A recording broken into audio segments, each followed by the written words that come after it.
The $1.70 Asian girl from a non-tennis nation who defied the WTA. She used to be called the Wildcard girl, a name that sounds endearing, but to tennis insiders, it means no one has long-term expectations. Yet, that evening in Suzhou, China, Alex Eala silenced the entire stadium. It was only after her final forehand that the Belgian player Minnen, a former world top 50, collapsed. 3 sets, nearly 3 hours, and a victory that experts called so intensely resilient, it's bizarre. Alex was only 20 then. Her face still looked like a student's, but her game was anything but young. No explosions, no highlights, just relentless ground strokes and mentally agonizing rallies. She exhausted her opponent with her strangely inexplicable patience. Do you think it was just a lucky win? Wrong. It was her 6th WTA quarterfinal of the year, the 4th in a row. And more notably, Alex deliberately chose to play at Suzhou, a WTA 125 tournament, instead of the more prestigious, higher-priced Beijing WTA 1000. Why? Because she saw an opportunity to go deeper, earn more substantial ranking points. And yes, she was closing in on the world top 50. Does anything sound familiar? An Asian player in her 20s who didn't follow the mainstream path, but step by step, silently, climbed up, not through fame, but through strategic calculation and steel will. The question is, are we witnessing a temporary phenomenon, or a player who could reshape the global women's tennis map? At minute 14, you'll see an unpublished detail, the reason why the entire WTA has to start taking the name Alex Eala seriously. Don't miss out. And if you believe sports still hold untold stories, subscribe to the Pro Tennis Stories 360 channel. Because this time, the story isn't from the US, but from a small island, rewriting history. What if this is just the beginning? Alex Eala has entered the top 50. But if you think this is the peak, then perhaps you don't understand her. Because for Alex, no peak lasts too long. She doesn't celebrate like someone who has reached the finish line. She just ties her shoelaces tight, turns to her assistant, and asks, "Where's the next tournament?" No parties, no media, just someone who knows clearly that the goal is not to arrive, but to hold the position and go further. But the bigger question for all of us is this the rise of a new generation? A generation that doesn't need media pushing them, doesn't need scandal to stand out, doesn't need to show off to be remembered. A generation that wins quietly, with will, with cold blood on the court, and with the belief that true talent doesn't need to call its name loudly. Alex Eala doesn't represent a campaign. She represents an open question. Is tennis entering an era where the quiet ones will win? Because if that's true, then what we're seeing is only the first part. Alex isn't the best yet, but she is the most tenacious. No need to be liked, just need to be unremovable. And in a noisy world, perhaps that is the most terrifying strength. So ask yourself, are we witnessing a rise or a flip of the entire system? What do you think? Will Alex maintain this form, or is this just a brief flash? Comment below, because this story may have just ended or just begun. Her victories are quiet, but they stay. There will be no slow-motion video of Alex Eala crying after her historic victory. No scenes of her collapsing in emotion or hugging someone amidst the camera flashes.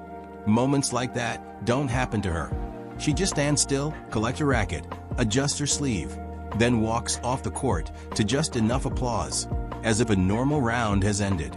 But you and I both know that was not a normal match. That was the day a young player, not molded by the media, with no accompanying marketing campaign, no supportive nationality, stepped into history. And she did it without anyone showing her the way. Alex is not the American dream. She is the embodiment of something more terrifying.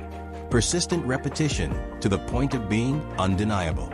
No glamour, no viral moments, no gimmicks. Just a quiet individual doing the right thing for too long, to the point where the entire system is forced to change its perspective.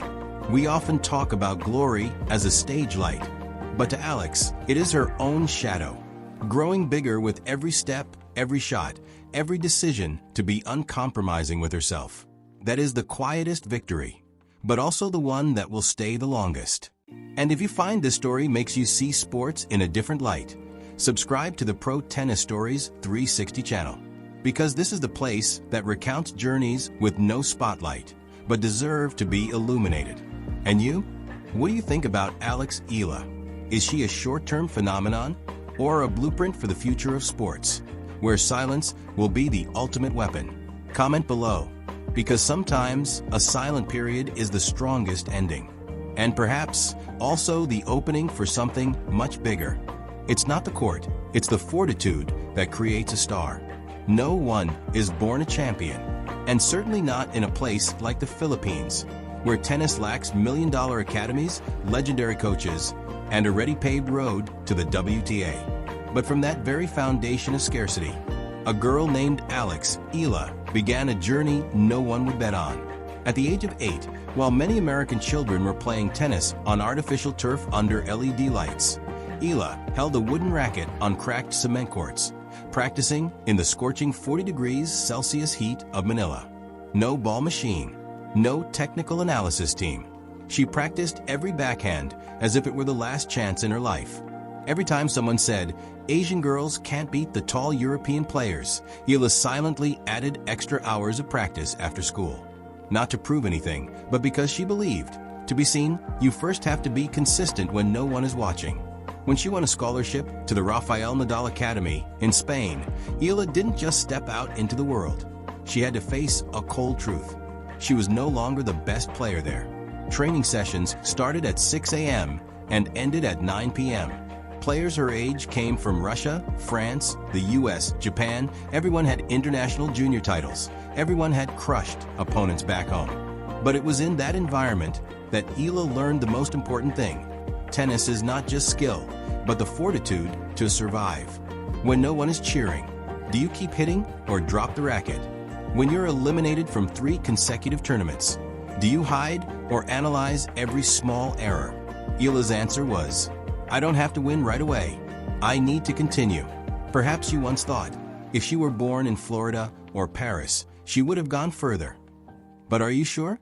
Because some athletes only grow strong when they start in a place where everything is against them. Perhaps it is precisely because of that rugged journey that Eala chose Jingshan, where she controls the court, instead of Beijing, where she could be swallowed whole. What do you think? Is scarcity a barrier, or the fire that tempers a champion? Refusing Beijing, an almost insane move. Have you ever seen an athlete refuse $7,000 to take $5,000? That's exactly what Alex Eala did. While most young players would jump at a WTA 1000 tournament like the China Open, where the spotlights are brilliant and global audiences follow every stroke, Eala chose to retreat to a small corner in Jingshan. Sounds like a step backward? Not quite. The China Open, with all its fame and prize money, is also a gathering place for players ready to crush anyone inexperienced. Eala could have faced a former top 20 player right from the first qualifying round. And if she lost, no points, no rank increase, nothing gained except a mental setback. In Jingshan, she was a high seed. That means all expectations, all pressure, were directed at her. No one allows her to lose. And that is the true challenge. Because to become a champion, you don't just need to defeat strong opponents. You need to know how to win when everyone believes you must win. This is no longer a stage to cause an upset. This is a test to forge nerves of steel, to withstand scrutiny, the whispers after every double fault, and the feeling of being weighed down by expectations. Choosing Beijing is about attacking. Choosing Jingshan is about controlling.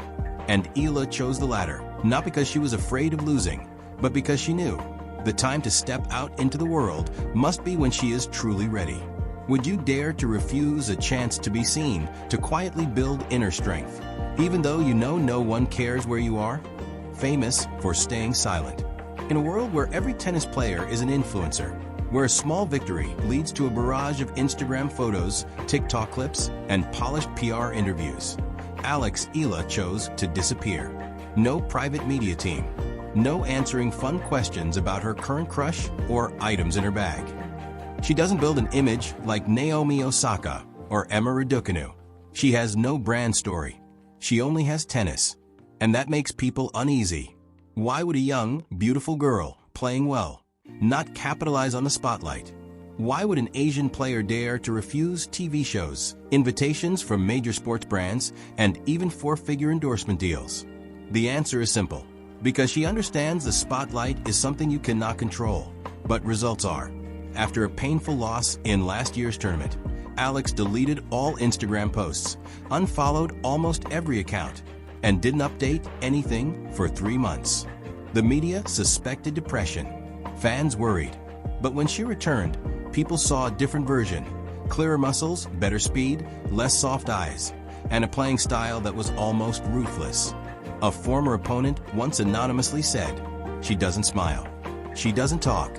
She just hits and walks away." To many, that's an unfriendly attitude. To her, it's a survival principle. She doesn't play to be loved. She plays to move forward. That's why when asked about the pressure of representing an entire nation, she only said, "Pressure isn't as scary as losing 3 consecutive qualifying rounds." Not a glamorous answer, but the truth. Alex isn't deliberately hiding herself. She just chooses to let silence work for her. And in a world where every athlete screams for attention, that very silence becomes the loudest thing. She is not a media phenomenon. She is a statistical phenomenon. She doesn't spread inspiration with words. She spreads it with the ranking table.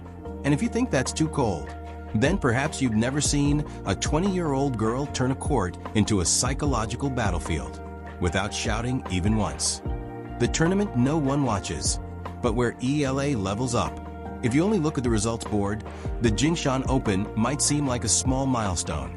Eala reached the semifinals, played 3 matches, earned over $5,000.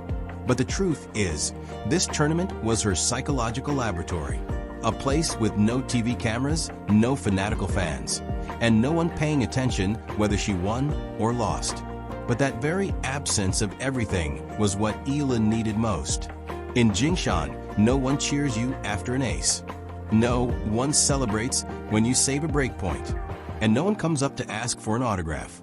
This is not a place to build a brand. This is a place to forge quality. And Eala stepped onto the court like a warrior training in the shadows, waiting for her debut day. For the first time after many tournaments, she was a high seed. That means she was not allowed to lose. No longer the cute underdog who gets praised despite failure. Now every double fault is a reminder, you don't deserve to be here. That very feeling, the invisible pressure that only those on the inside understand, taught her more than any loss to a top 30 player. Because to advance into the top 100, you can't just know how to fight from below. You must learn how to carry expectations, control the flow of the match, and win as a habit. Furthermore, Jingshan took place between 2 grueling tour legs. Choosing this tournament was not just choosing an easier opponent, but choosing the right time for recovery. Many young players get caught in a grinding schedule, going from one tournament to the next, and their form evaporates before the season ends. Eala didn't do that. She hid at the right time, then chose Jingshan to fine-tune her footwork, control her nerves, and regain her hitting rhythm.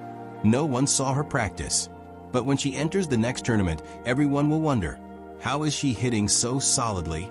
Without knowing that the answer lies in a quiet court, in a provincial town named Jingshan. Do you believe champions are not made in the spotlight, but in the dark? Beijing, short glory, long pressure. Let's assume Alex Eala had chosen Beijing. A young player, bright face, hailed by the Filipino media, entering a WTA 1000 tournament, the stage for the world's biggest names. 1 win there? It would be a headline. 2 wins? She would immediately secure sponsorships, endorsement deals, and be called the future of Asia. But it only takes 1 loss, and it all vanishes like a soap bubble. That is the nature of elite tournaments, glamorous, merciless, and no room for immaturity. The Beijing qualifying round is not a place to gain experience. It's a place of survival, where every stroke is a battle. An inexperienced player like Eala could be eliminated after just 40 minutes of play. And then, No points, no confidence, no fame. Only the label of not ready yet. In contrast, Jingshan, though small and low spotlight, gave her something priceless: control. She chose her opponents, chose the match rhythm, chose the moment to accelerate. And most importantly, she avoided a fall in front of a global audience. In tennis, wrong timing is wrong everything. A loss that is too early, too obvious, can make sponsors reassess your true potential. The WTA system doesn't care who you almost beat. They only remember you lost. Eala and her team understood there are matches that should not be played, simply because the cost of losing is higher than the cost of not participating. Jingshan was not an act of avoidance. It was an intelligent selection. What do you choose? A small but solid win, or gambling everything just for a chance to be seen? Eala team, a startup without a burn rate. In the eyes of the audience, Alex Eala is a young player full of potential. But few know that behind her is a sophisticated operation, no different from a startup raising capital. She is the CEO, the coach is the chief strategist, the fitness expert is the R&D team, and the sponsors are the investors. And like any young startup, the most important thing is not hypergrowth, but surviving the first season. Choosing Jingshan, seemingly small, was actually a product test. No media, no commercial pressure. It was where the Eala team tested how she reacts to the role of a top seed, her mentality when she is not allowed to lose, her ability to adjust tactics in real time. Every match there wasn't for highlight reels, but for data collection, which they will use to optimize next year's strategy. Just like a tech company before a global launch, they need to test the beta version. And Jingshan was that beta. You don't see Eala on the big stages? That's intentional. Because every appearance comes at a price. Ranking points, brand image, fan sentiment. And if you launch at the wrong time, you don't get a second chance. She is no longer playing tournaments for fun as before. Each tournament is an investment and must have a specific ROI. We are witnessing a very critical phase. Eala is transitioning from a junior player to an athlete operating as a living brand. She doesn't need to play much. She needs to play right. Her team doesn't need many resounding victories. They need to build a stable, sustainable narrative, a story that keeps sponsors investing, media attention coming at the right time, and fans loyal. Because in modern sports, the strategy for existence is more important than a momentary explosion. What do you think? Is today's athlete still a person who plays tennis or the CEO of a startup named after themselves? Media wants a phenomenon. Eala chooses to become a legend. Modern sports media is impatient. They love sudden explosions, overnight star players. They build a phenomenon from one win and destroy an entire career with one loss. In that world, Alex Eala is a paradox. She is not explosive. She is not appearing in top trending topics. But she is still there, winning small tournaments, climbing the ranks step by step. No noise, no race, just steadily moving like the minute hand of a Swiss watch. Choosing Jingshan instead of Beijing is the clearest evidence.